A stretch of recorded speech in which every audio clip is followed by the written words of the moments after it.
ये जाहिल आदमी है, इसको किसी चीज़ का पता नहीं है। तो अगर ये किसी शख्स ने पढ़ा होगा तो उसको पता होगा। अब शाहिर लोधी जैसे नाचने और गाने वाले को क्या पता कि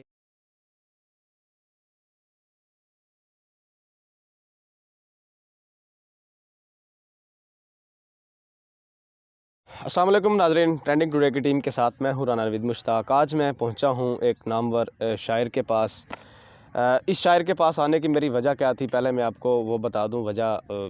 आपने पिछले दिनों टीवी वन के ऊपर एक प्रोग्राम देखा, साहिर लोधी हमारे जो यंग शोराए कराम हैं उनके बारे में बड़े तज़हीक अमेज़ उसका रवैया देखने में आया। और बहुत सारे जो शायर हैं उनके बारे में वो बड़े बैड कमेंट्स करते हुए, उनको डीमोटिवेट करते हुए नज़र आए। के साथ भी उसी तरह से बदतमीज़ाना रवैया अख्तियार किया। आज हम उनके पास पहुँचे हैं, वो सारा पीछे जो माजरा क्या था वो सुनने के लिए। तो आसिफ़, सबसे पहले तो मैं ये पूछना चाहूँगा कि आपके साथ जो उनका जो रवैया था वो हमने भी देखा, बड़ा हाइपर किस्म का था। तो वहाँ पे अपने इमोशंस को कंट्रोल करना कैसा होता है? आप किस तरह से अपने इमोशंस को कंट्रोल करते हैं? इमोशंस का तो ऐसे ही है, बस यही सोच के चुप कर जाते हैं कि ये जाहिल आदमी है, इसको किसी चीज़ का पता नहीं है। जो कोई शायरी होती है उस शायरी एक पूरी साइंस है। उसमें एक गज़ल अगर किसी ने लिखी है तो उसमें बाकायदा बहूर होती हैं जिनको बहरें कहते हैं, वज़न होता है, काफ़िया होता है, रदीफ़ होता है। अगर ये किसी शख्स ने पढ़ा होगा तो उसको पता होगा। अब शाहिर लोधी जैसे नाचने और गाने वाले को क्या पता कि एक तख्लीक कार जो है वो एक गज़ल कैसे तख्लीक करता है। जी, आपने इनकी ज़बानी सुना। मैं आपको बताता चलूँ कि ये वो शायर हैं, ये वो बैतबाज़ हैं जो बज़्म तारक अज़ीज़ जैसे बड़े शो में परफ़ॉर्म करके विन कर चुके हैं। और इस तरह के बहुत सारे शोज़ में ये परफ़ॉर्म कर चुके हैं। डिबेटिंग सोसाइटीज़ जो मुख्तलिफ़ यूनिवर्सिटीज़ की बनाई जाती हैं, वहाँ के ये प्रेसिडेंट भी रहे हैं। तो इनको इसके बारे में काफ़ी सारा एक्सपीरियंस है। लेकिन वो आपने जैसे कि सुना, उनके जो ख़यालात हैं साहिर लोधी के बारे में कुछ अच्छे नहीं हैं। आप देखते हैं बहुत सारी ट्रोलिंग हो रही है सोशल मीडिया के ऊपर, यूट्यूब के ऊपर आप काफ़ी सारे ट्रोलर्स को देखते हैं जो उनकी ट्रोलिंग कर रहे हैं। दरअसल अगर हम इसके बैकग्राउंड में जाएँ तो ये एक आरजे था, साहिर लोधी एक आरजे था जो आवाज़ निकालता था शाहरुख खान की तरह की। तो उसके फ़ैन्स वहीं से क्रिएट होना शुरू हुए। फिर उसको टीवी वालों ने उसको लिया और आहिस्ता आहिस्ता वो जो है यहाँ पे इन हो गया दूसरे मीडिया के ऊपर। और ज़ाहिर सी बात है, जैसे कि इन्होंने बताया कि वो तज़हीक अमेज़ रवैया अख्तियार करता है जिसकी वजह से बहुत सारे यंग जो शोराए कराम हैं वो डीमोटिवेट होंगे। हमारा ये फ्यूचर है, हमारे मुल्क का सासा है। शोराए कराम अगर इसी तरह से तज़हीक अमेज़ रवैये का शिकार होते रहे तो मेरे ख़्याल में शोराए कराम ये छोड़ देंगे शायरी करना, और हम इस फील्ड से दूर हो जाएंगे। तो हमें इसके बारे में व्यूवर्स मैं आपको बताता चलूँ कि यही साहिर लोधी अपने प्रोग्राम्स में बहुत सारे पुराने जो शोराए कराम हैं हमारे, जॉन एलिया हो गया, फैज़ अहमद फैज़ हो गया, उनके बारे में बड़े तज़हीक अमेज़ वो अल्फाज बयान कर चुके हैं। वो भी हम इनसे पूछेंगे कि आपको जो आपके उस्ताद कराम हैं, ज़ाहिर सी बात है ये उस्ताद शायर होते हैं, उन्हीं से देख के हम सीखते हैं, आप भी सीखते हैं। तो जब वो इस तरह की बातें करता है आपके क्या फीलिंग्स होती हैं? ज़ाहिर है गुस्सा आता है जब एक अनपढ़ और जाहिल आदमी को तख्लीक कारों के बारे में बातें करते देखते हैं जो ख़ुद एक तख्लीक कार नहीं है। जो उन्हीं शोरा कराम के पहले जैसे शायद आपको पता हो कि शाहिर साहब पहले रेडियो पे काम करते थे। जी जी। और इन्हीं शोरा कराम के जिनके आप नाम ले रहे हैं, फैज़ अहमद फैज़ से लेके मुनीर न्याज़ी, परवीन शाकिर वगैरह के शेर पढ़ पढ़ कर ये मशहूर हुए हैं। जी। और उन्हीं पे अब हतक अमेज़ इनका रवैया है, इस तरह से उनका नाम लेते हैं, इस तरह उनके बारे में बात करते हैं। ज़ाहिर है जो भी दुनिया में पाकिस्तान में जितने लिखने वाले हैं तकलीफ़ होती है देख कर कि एक जाहिल आदमी जिसको टीवी पे मुसल्लत कर दिया गया है, रेटिंग के चक्कर में वो इस तरह के खराफात बकता है, तो ज़ाहिर है दुख तो महसूस होता है। बिल्कुल। अच्छा, आपके ख़्याल में ये तो चलें हो गया जैसे हो गया। नेक्स्ट अगर वो उसने अपोलोजाइज़ किया, मैंने एक वीडियो देखी है तो उन्होंने अपोलोजाइज़ किया कि मैं शायद जज़्बात में ऐसी बात कर गया। तो वो कैसे अपने प्रोग्राम को मज़ीद बेहतर कर सकता है, या दूसरे जो मुशायरे के प्रोग्राम चल रहे हैं जिसमें यंग शोरा कराम को मौका मिलता है, वो किस तरह से हम उसको ज़रा अच्छा कर सकते हैं, उसको बेहतर तरीके से ला सकते हैं? देखें जी, जहाँ तक माजरत की बात है तो उसकी माजरत में भी बेवज़न है, उसकी माजरत में भी वज़न नहीं है, मैं तो यही कहूँगा। उसने ठीक से माजरत की ही नहीं है, ना उसको माजरत करने की तमीज़ है। तो दूसरा रही प्रोग्राम को कैसे बेहतर बनाया जा सकता है, आप सादा सा तरीका है कि आप तारक अज़ीज़ शो देख लें।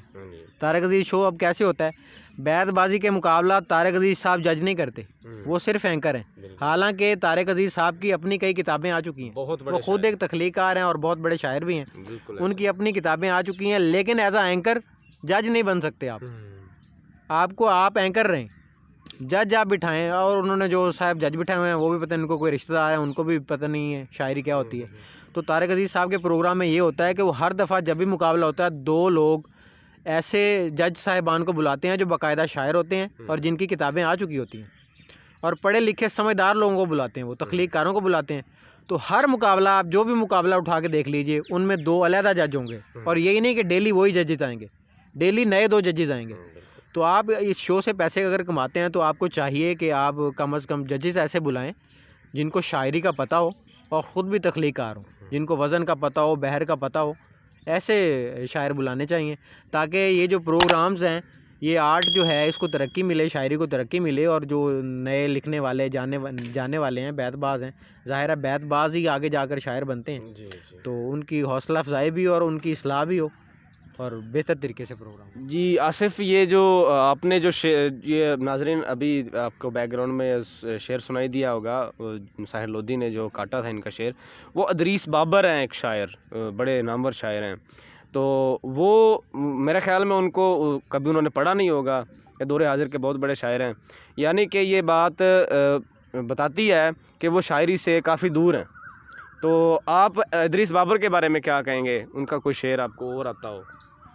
इदरीस बाबर के बारे में ज़ाहिर है उसको बिल्कुल पता नहीं है। उन्होंने पूछा कि इदरीस बाबर साहब ये कौन है, कहाँ से हैं, लेकिन मैं ये कहना चाहता हूँ कि इदरीस बाबर अहद हाजिर के जो शोरा कराम है, उनमें अपना एक उनका नाम है और उनका एक मकाम है, उन्हें पूरी दुनिया में जाना जाता है।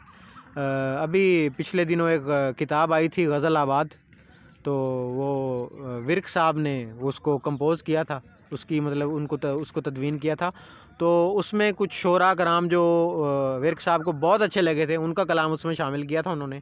इसमें अब्बास आबिश हैं, अंजम सलीमी हैं, शाहीन अब्बास वगैरह साहब हैं।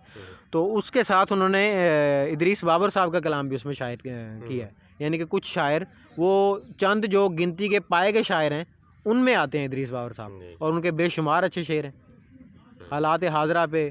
अच्छा, उनका कोरोना के बारे में मैंने एक शेर पढ़ा था, वो मैं कुछ बोल रहा हूँ, अगर आप मुझे सुना दें तो। कोरोना खा पी गया 2021-20, हमारी उम्र से 2 साल कम गिने जाएं। जी, ये बहुत ज़बरदस्त शेर उनका काफ़ी ज़्यादा वायरल हुआ, इदरीस बाबर। मैं वहीं से उनको जानता हूँ, इसी शेर की वजह से उनकी वजह शोहरत बनी। और भी उनका बहुत सारा मजमूआ कलाम है जिसके बारे में उन्होंने लाइलमी का इज़हार किया। मेरे ख़्याल में ये बहुत बड़ी एक हमाकत थी जो साहिर लोधी ने दिखाई कि इदरीस बाबर दौरे हाज़िर का बहुत बड़ा शायर है, उनको उन्होंने निगलेक्ट कर दिया। इदरीस का ये एक और शेर इसी कोरोने पे, सिर्फ कोरोने पे उनके 2 इतने अच्छे शेर हैं, वो सुन लीजिए। कि एक पहले मैं सुना चुका हूँ, दूसरा है कि टेंशन से मरेगा ना कोरोने से मरेगा, एक शख्स तेरे पास ना होने से मरेगा। ओह व्हाट एक्सीलेंट, एक शख्स तेरे पास ना होने से मरेगा। एक्सीलेंट शेर है। आप बज़्म तारिक अज़ीज़, जैसे आपने बताया, वहाँ पे परफॉर्म कर चुके हैं। आप इस तरह के और कौन कौन से बड़े शोज़ में आप परफॉर्म कर चुके हैं? मैं बज़्म तारिक अज़ीज़ में गया हूँ, पीटीवी होम और टीवी 1 पे साहिर लोधी का प्रोग्राम जो उन्होंने करवाया था 2017 में, वो भी मैंने जीता था।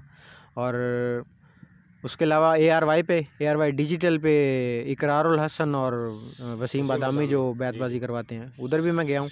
तो वहाँ भी मैंने कुछ राउंड्स खेले हैं, और बदकिस्मती से फिर मैं आगे नहीं जा सका मज़ीद। हमने अपने प्रोग्राम का आज इख्तिताम करने लगे इस दुआ के साथ कि हमारे पाकिस्तान में अल्लाह ताला ऐसे एंकर्स हमें दे जो हमारे पाकिस्तान के शोराए कराम को अपलिफ्ट करें, उनको मोटिवेट करें, ना कि डीमोटिवेट करें, और आने वाले शोराए कराम के लिए कोई कदगने ना लगाएं, आने वाले शोराए कराम के लिए कोई रुकावटें ना खड़ी करें। इसी उम्मीद के साथ हम अपने प्रोग्राम का इख्तिताम करते हैं।